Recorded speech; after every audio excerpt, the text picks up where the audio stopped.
Hey guys, it's time for another Uinta Garage Tech Tip. Today we're going to be talking about Dykem Layout Fluid.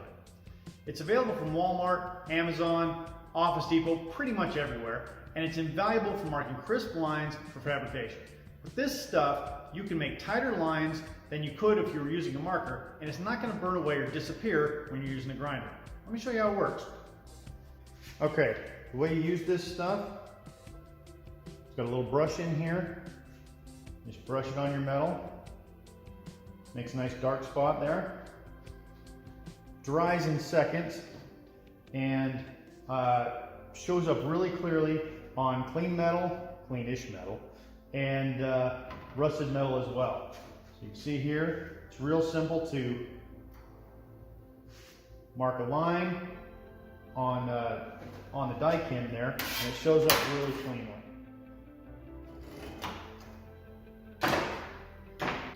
All right, when you're done cutting out your part, you don't need your marks anymore. Take a little acetone on a rag.